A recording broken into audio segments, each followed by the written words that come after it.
there is a silent language that every city speaks. Before a single word is exchanged, before a business deal is signed, before an investor even asks a question, the city has already introduced itself. And that introduction is visual. When a plane descends into Dubai, the first thing you see is not just land. It is ambition rising from the desert, in the glass and steel. When you arrive in Singapore, the city does not whisper. It announces itself, clean, bold, and futuristic. These places didn't become global powerhouses by accident. They designed perception deliberately. Now shift your mind to the southeast of Nigeria, a region filled with relentless entrepreneurs, billion-naira industries, one of the strongest diaspora networks in Africa. And yet, when people picture it, what do they see? Not skyline, not landmarks, not global symbols. They see potential, but not power. This is the gap.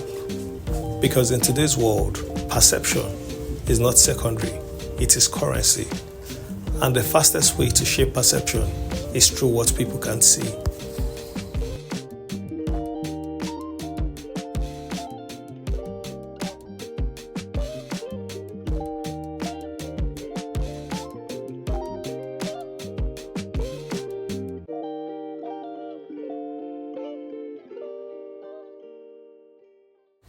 Not every tall building is iconic.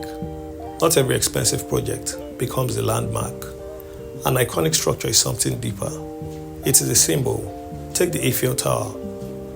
When it was first built, many criticized it. They called it ugly, unnecessary, even foolish.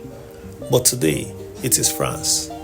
It is identity, tourism, pride, compressed into steel. Look at the Burj Khalifa. It is not just the tallest building in the world. It is a declaration. We aim higher than everyone else. Even the Marina Bay Sands, with its sky park connecting 3 towers, does something powerful. It makes people stop, take pictures, and share it globally. That is what iconic architecture does. It spreads itself. Now imagine this effect in Enugu, Awka, and Owerri. Imagine one structure, just one, that becomes the face of each state. This is how global recognition begins.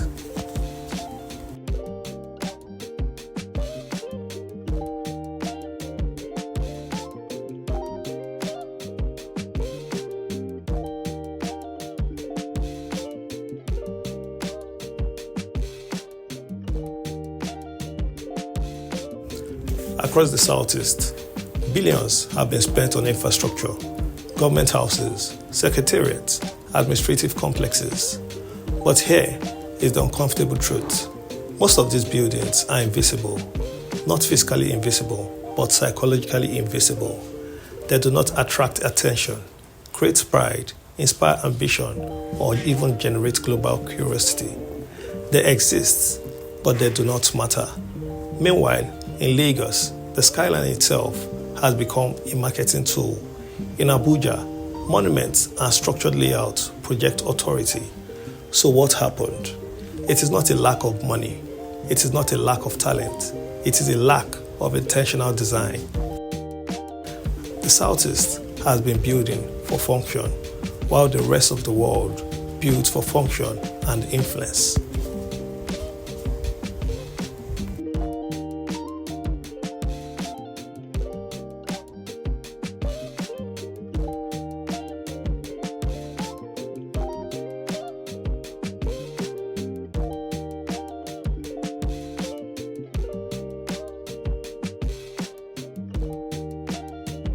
Let's remove emotion for a moment and talk business. Iconic architecture is not decoration. It is infrastructure for economic growth. The Sydney Opera House is one of the most powerful examples. They transformed Sydney into the global cultural destination. Millions of tourists visit, not just for Australia, but for that building. Hotels fill up, restaurants thrive, transport systems expand, all because of one structure. Now imagine a landmark in Enugu that hosts global tech summits, attracts international conferences, becomes a filming location. That is revenue. That is global job creation. That is long-term economic engineering.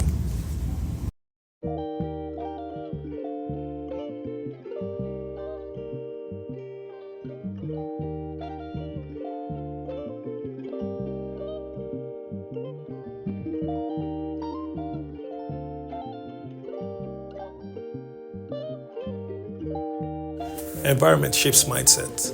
A young person growing up surrounded by poor design spaces, uninspiring infrastructure, and outdated architecture will subconsciously limit their expectations.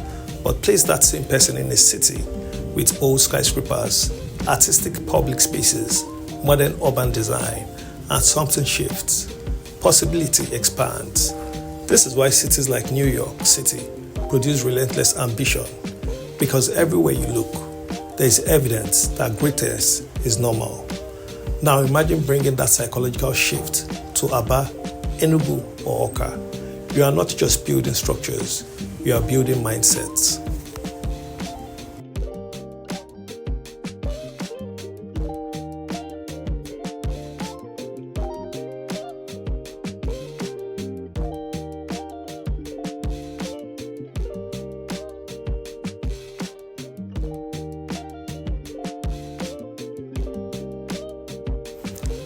In the digital age, visibility is everything. A single iconic building can trend on social media, appear in movies, become a global reference point. Right now, if someone outside Nigeria searches for the Southeast, what do they find? Very little visual identity.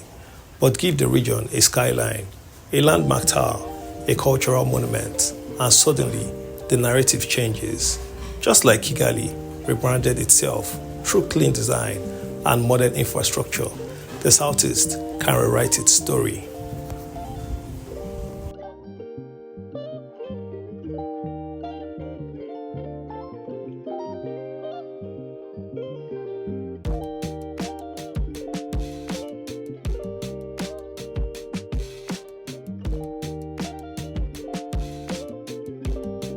The Igbo diaspora is one of the most powerful economic forces in Africa.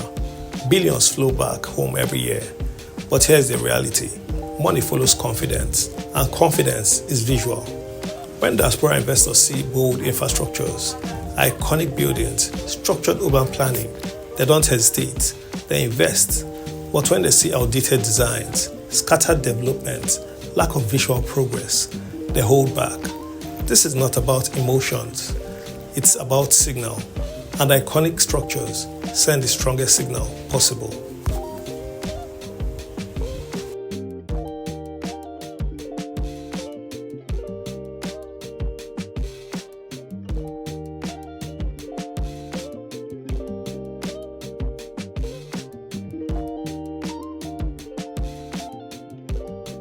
The Southeast has one of the richest cultures in Africa, but culture without presentation fades.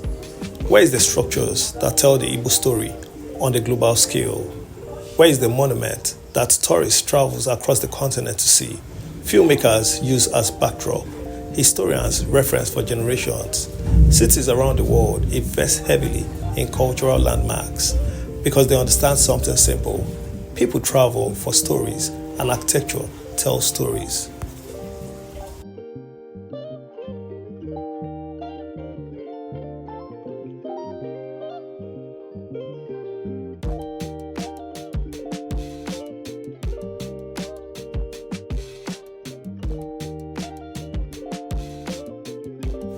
There is a growing push for smart cities in the Southeast, but technology alone does not create identity. Every major smart city in the world has a visual anchor, a defining structure, a centerpiece. Without that, it feels temporary, replaceable, and forgettable.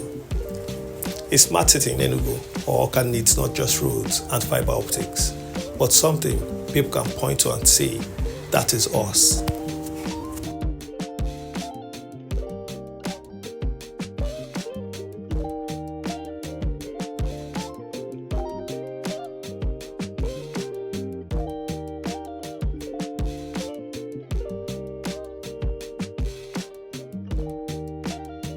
The biggest excuse is always cost. But let's be honest, government already spent billions. The difference is scattered spending versus strategic investment. Instead of building 10 forgettable projects, build one unforgettable landmark. That one project can attract billions in return, increase property value, generate tourism revenue. It's not expensive, it is smart allocation.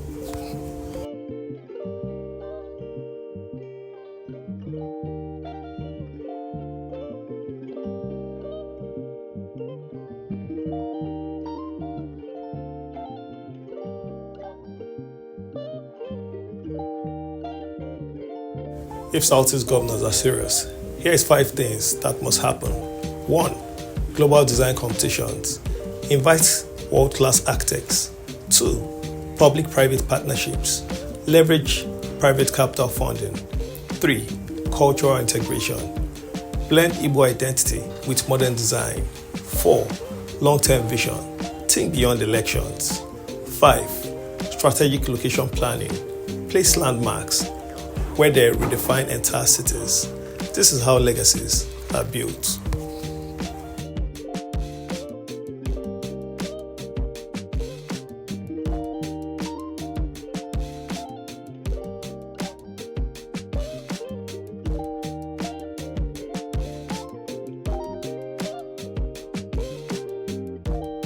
Close your eyes and imagine this. A skyline in Enugu glowing at night. A landmark tower in Awka visible from miles away.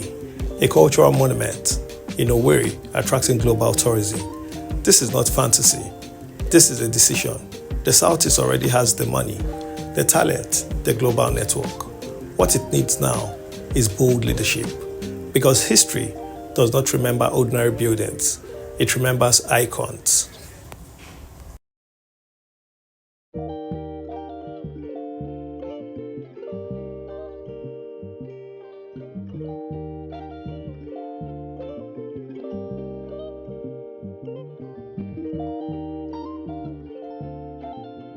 If Southeast governors choose boldness today, they will not just build structures, they will build symbols, they will build identity, they will build legacy. And generations yet unborn will look up to those structures and know this is where greatness began.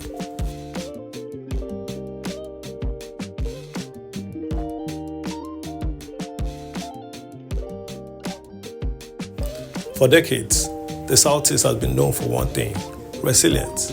From the markets of Onitsha to the industries of Aba, from the growing cities of Enugu, Awka, and Owerri, the spirit of the people has never been in doubt. But today, it's no longer just about survival. It's about identity. It's about visibility. It's about legacy. Because the truth is simple. The world does not remember ordinary places. It remembers symbols. It remembers skylines. It remembers bold decisions. Just like the Eiffel Tower defines Paris and the Burj Khalifa defines Dubai, the Southeast must decide what will define it. Will it be forgotten structures or unforgettable landmarks? If you believe the Southeast deserves more than ordinary, like this video, share it with someone who needs to see this, and subscribe for more powerful documentaries like this, because this conversation needs to reach every leader, every investor, and every decision makers. Thank you.